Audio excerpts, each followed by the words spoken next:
All right, so for those of you watching online on YouTube, hello world.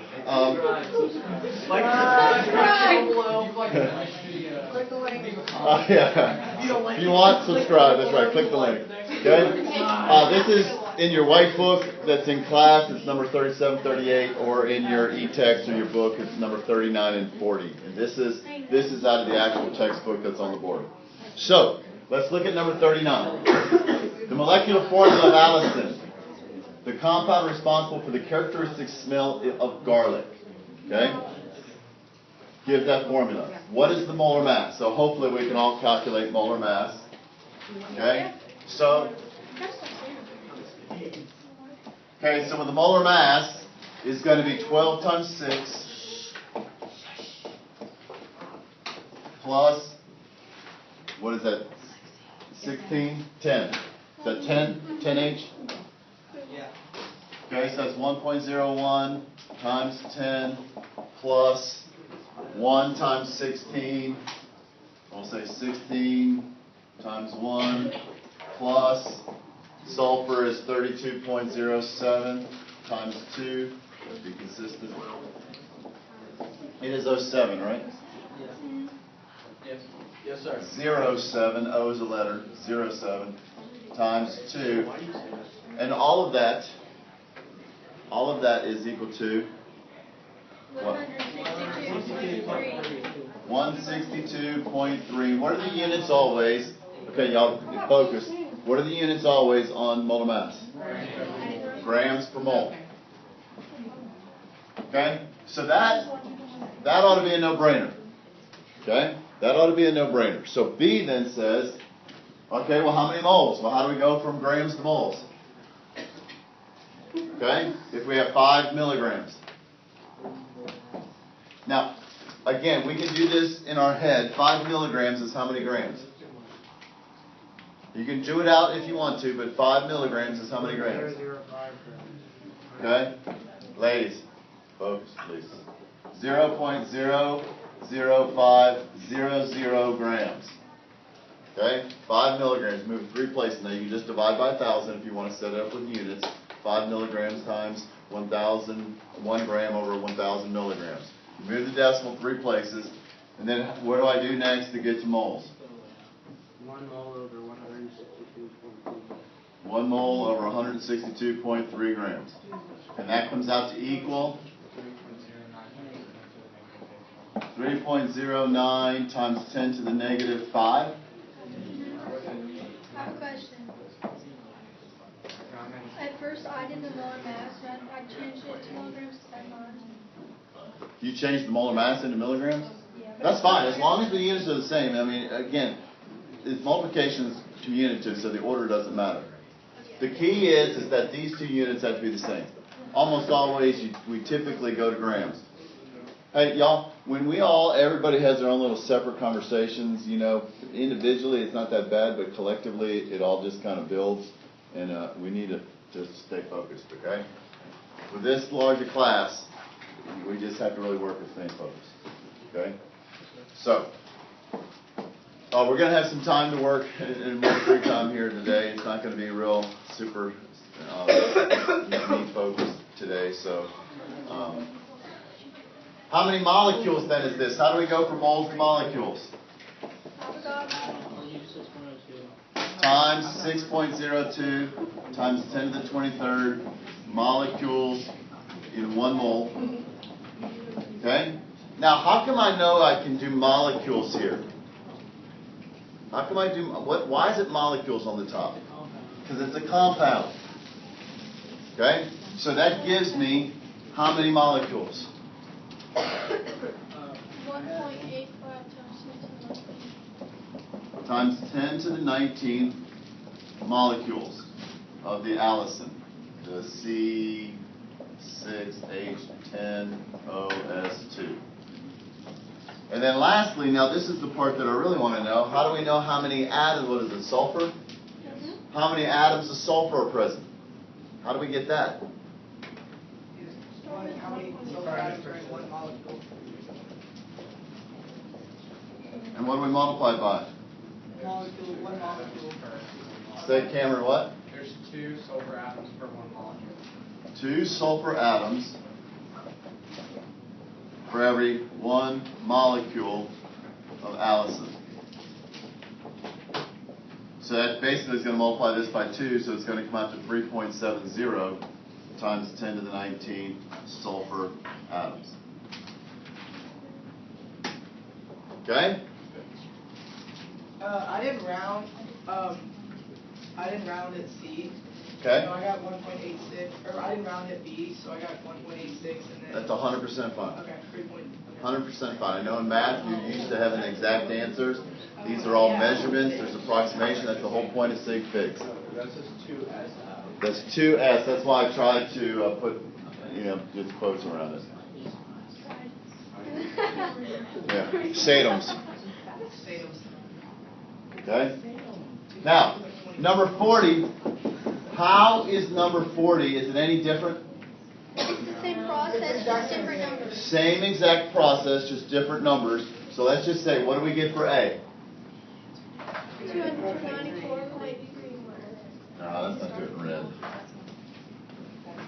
294.3.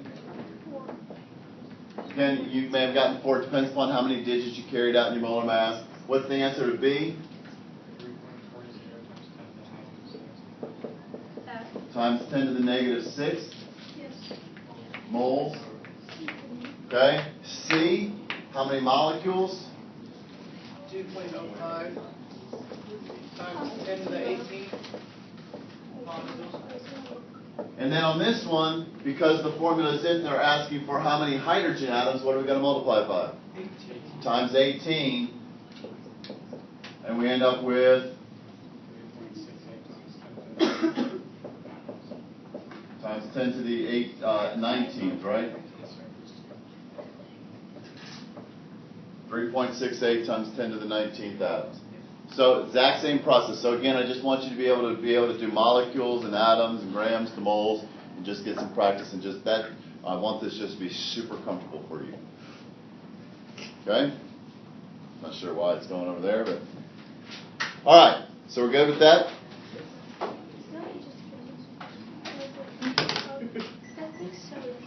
So today, we're just going to look at 2 different types of problems.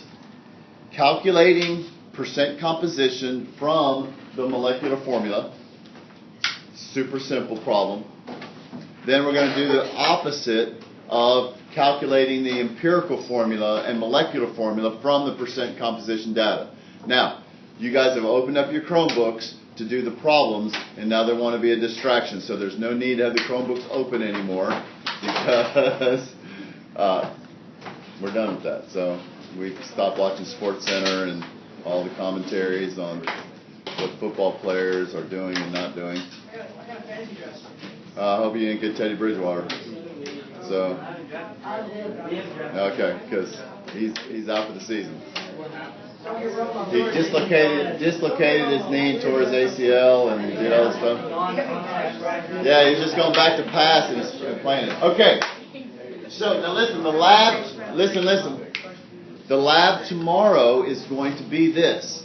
We're going to find the percent composition of oxygen in KClO3 experimentally.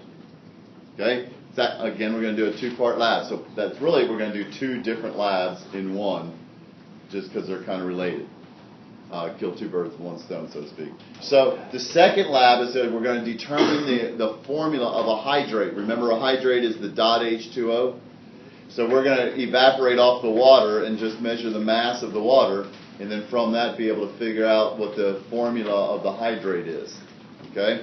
So we're going to do 2 parts. We're going to figure out the percent composition and empirical formula. So right now we're just going to kind of practice doing it theoretically. Tomorrow we'll do it experimentally. And then Friday we're going to take the quiz over naming, and then we'll work on the labs and doing the calculations for the rest of the period. Because the quiz will probably only take you 20, 30 minutes. Okay? Now remember, we need to know our ions for that quiz. Okay? So that you don't know, it's hard to name an ionic compound. Name the positive ion first, the negative ion last, if you don't know the name of the ions. Okay? So that's where the work is going to come in. And Girls, you're good about making flashcards and doing that kind of stuff. Guys, I'll make fun. okay. Making the Quizlers today. Okay, whoever you can do, talk into, whatever. But you try to do this. If you try to do this tomorrow night, late, you're only going to get about 50% retention. Okay, so you need to just be on it.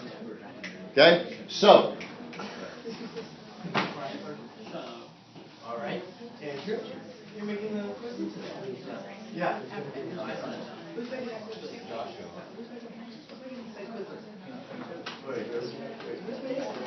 I don't know. Who's All right, man. All right, Andrew. All right.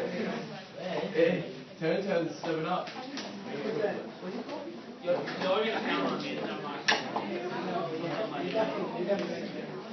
All right. Well, All right, it is now time for us to really focus. Okay, so it's been kind of loud in here already, but now we're going to stay focused. We're going to stay focused. All right, now let me change that. We're going to get focused. Okay. All right.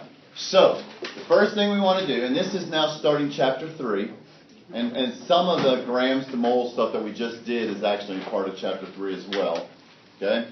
So, but this is now just kind of dealing with the math part. This is really the beginning of stoichiometry, of understanding how to do these, and then understanding just what can we determine quantitatively about a substance just from its formula.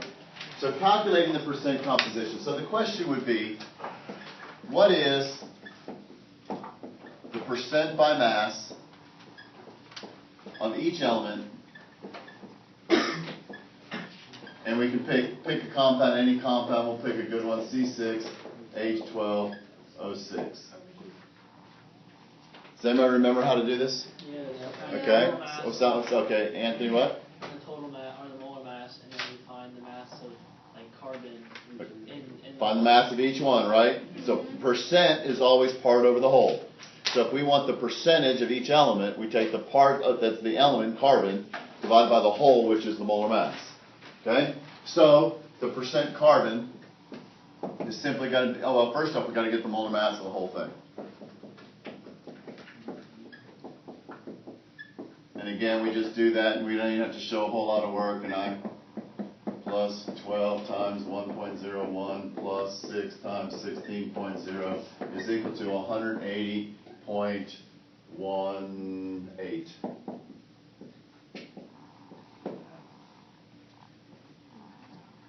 That's all right. 72.06, and then this is going to be 12.12, isn't it? So 06 and 12 is 8.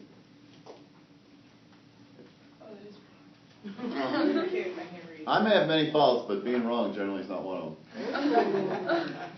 My dad used to say that all the time.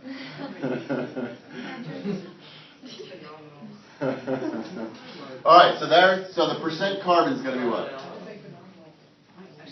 Okay. So how do we do percent carbon then? Okay, more than what? You divide the mass of carbon by the molar mass. So give me actual numbers. 72.06. 72.06 owes 11. Divided by 180. And then times 100, you put it in percent. Okay? So, 72.06. So we just have the percent. It's always the part over the whole. So what does this come out to? 39.99? Okay? So to do hydrogen is going to be the exact same thing as 12.12 divided by 180.18.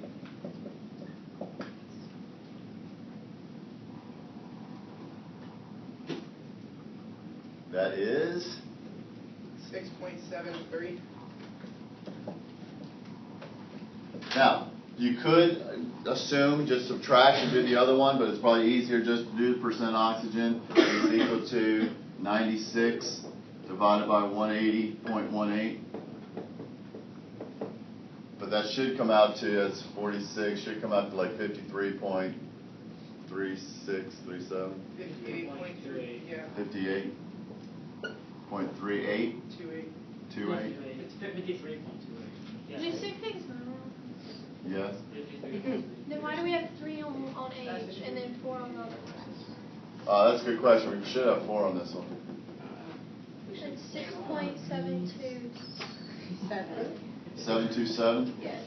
Now, when you add them, we're only going to have 2 decimal places in our final answer, so I don't know if it's going to change that at all. Why not? Because remember, when you add, it's the number of decimal places. So, but you're right, we have 4, 6, fig, and 4. We should. Sig figs always matter. That's why we call them significant, because they're significant. All right, hey, this is pretty simple, right? Yeah. Piece of cake. Now, let's just take it one step further, okay? And just say then, okay? Was that for you, Reed? How many? Again. Y'all, once again, we can't all just have our own little thing. There's too many people in here, okay? We have to have some self-discipline. How many grams of sulfur are in 49 grams of H2SO4? Okay? This is a percent composition problem. There are going to be 2 ways you can really do this, which are really the exact same way. It's just kind of 2 different how you look at it. Okay? I couldn't think of the word. I still can't think of the stupid word I'm thinking of. Perspective? Perspective. Thank you very much. That's the word I was looking for. 2 different perspectives. Okay? So, we need to know what part. The law of definite composition says that this is always has a definite weight ratio. H2SO4, is the weight ratio is going to be the same whether you have 5 grams, 10 grams, 1,000 grams, 1,000,000 grams. It's always in the same weight ratio. That's what we just found. Sugar, the glucose, is always 39.99% carbon. Doesn't matter if you have 5 grams, 10 grams, 50 grams, 1,000,000 grams. It's always this percent carbon, this percent hydrogen, this percent oxygen. That's the law of definite composition. So, what do I need to do, you think? Find the percentage sulfur in H2SO4. Find the percentage of sulfur in H2SO4, doing the exact same thing. So the molar mass is equal to 2 times 1.01 plus 1 times 32.07 plus 4 times 16.0. All is going to equal 98.09 grams per mole.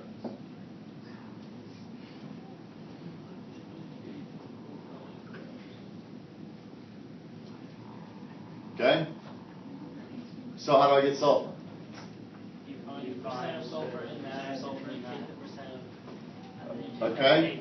Now this is where we have 2 ways of doing the exact same thing. Okay? So sulfur, of this 98.09 grams, how much is sulfur? 32.07.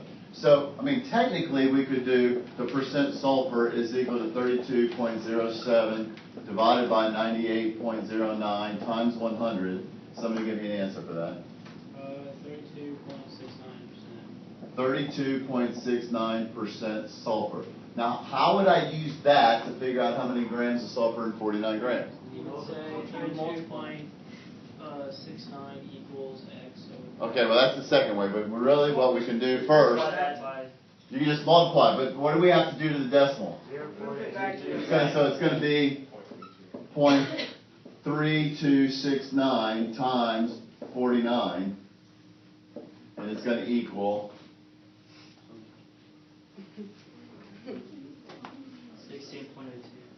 16, and we have 49.0, so we'll just say 16.0 grams of sulfur.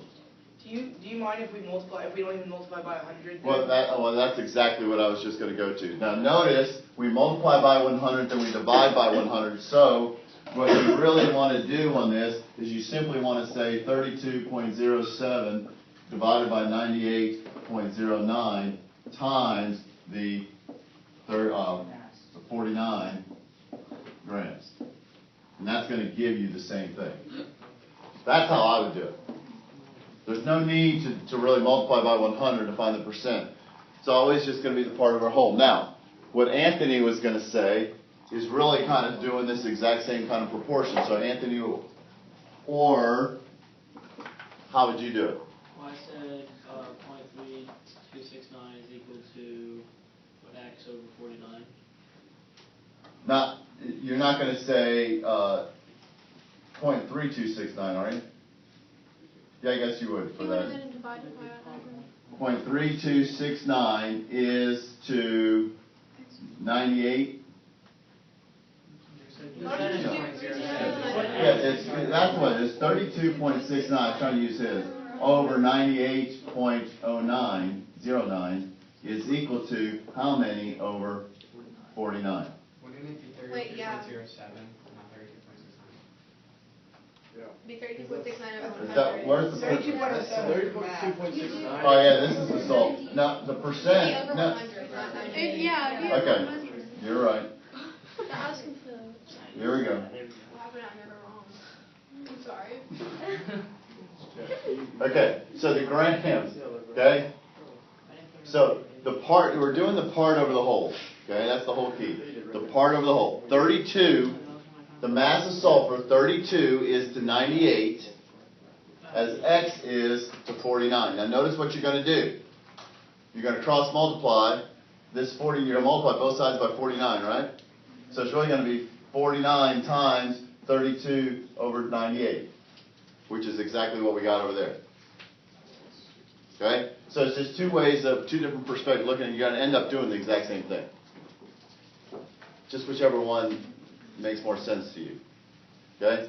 I always just kind of do the part of the whole and then just multiply by the mass. Proportion does the exact same thing. Okay?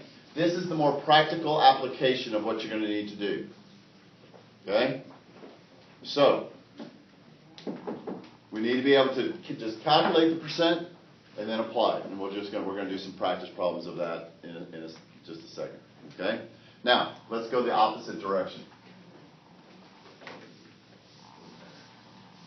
So if we wanted to do this here on this, if we said, you know, how many grams of carbon are in, you know, 50 grams of glucose, you just could go 72 divided by 180 times the 50 grams. Okay? That's the easiest thing to do. Just multiply this percent times whatever mass is given, and that gives you the mass of each element. All right. In reverse.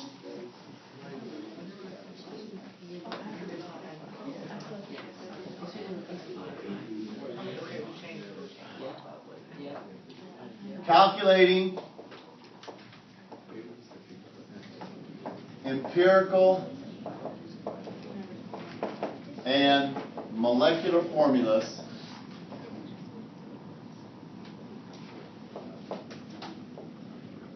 from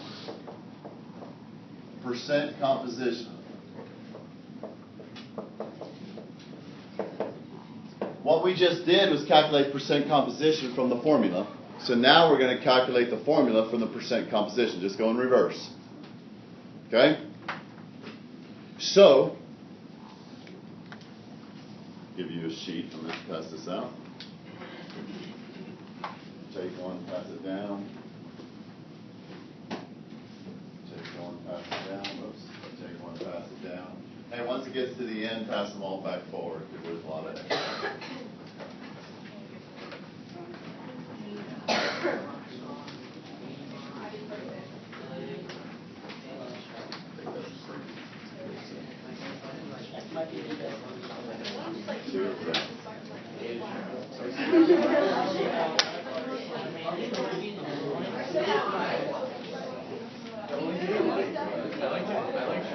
Okay.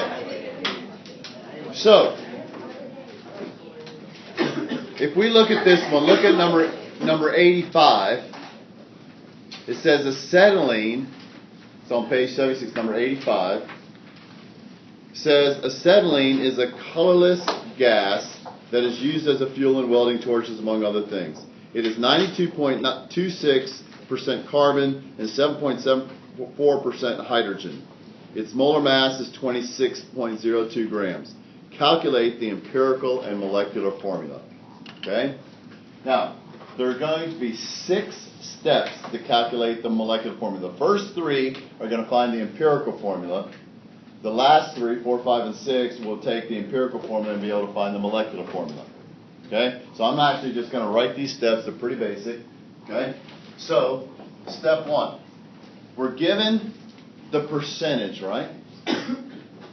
Now, the law of definite composition says that no matter how much stuff we have, now, well, let me just backtrack. When I give the formula C6H12O6, ladies, what type of ratio is that? Is that a gram ratio? Is that a mole ratio? It's a mole ratio, right? So I know that in order to be able to get my empirical formula, I need a mole ratio. But the percent is percent by based on grams or mass. Okay? Yeah. So we have to get that percent by mass into moles because we need a mole ratio. Okay, so that's our ultimate goal. So the law of definite composition says that no matter what we have, acetylene is always this 92 point whatever percent carbon and the other percent hydrogen.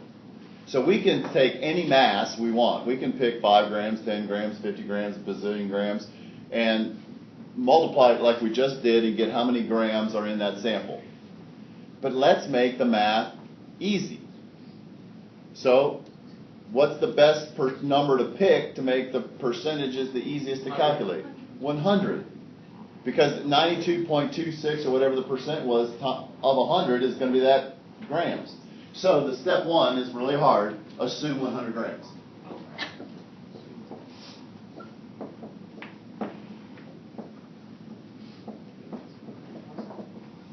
So you assume 100 grams of the sample. Therefore, 3 dots in a triangle. Therefore, percent can go straight to grams. So this is a mental step. So when you're reading this problem and you're going to start solving it, you just change that percent is going to be a gram, so we start with grams. So, but it's a mole ratio. So what do I need to do with that grams? Change the moles. And how do we do that? One mole over how many grams and Convert grams to moles using the atomic mass of each element.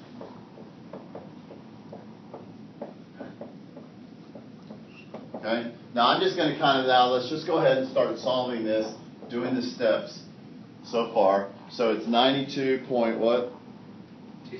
26. So we're going to say 92.26 grams of carbon, convert 1 mole over 12.01 grams,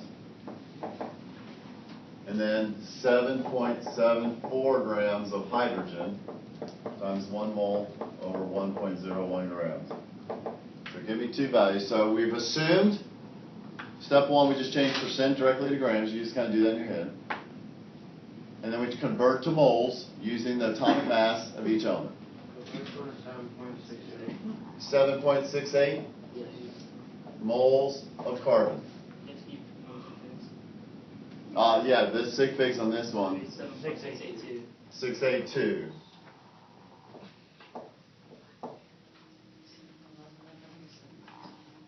And what is this one? 7.66. 3, if you want to make 4. Well, it's only 3 though. Yeah. Okay? So, we convert grams to moles using the atomic mass of each element. But the law of definite composition also says that the elements are going to combine in a small whole number ratio. Now, just kind of looking at this, what do you think the whole number ratio is? Which is simplified 1 to 1. Right? Now, to get that, we're always just going to divide by the smallest one. So in this case, we're going to divide by 7.66, 7.66. This is 1. What does this come out to? It's really close to 1, but 1.002. 1.002. 3. That doesn't matter. Okay? As long as this number right here is within 0.05 of a whole number, 1.05, it may have come out to 0.095. Okay? As long as it's within .05, you can round to the nearest whole number. Okay? That's just going to be rounding from this. It's going to be experimental error. You're just a little bit off. Okay? So as long as this one is within .05 of a whole number, then we're okay. So the empirical formula then is CH is the empirical formula. What does that mean again? The empirical formula. Simplest ratio. The simplest ratio. Okay? So step 3 is divide each mole value by the smallest mole value to get a small whole number ratio.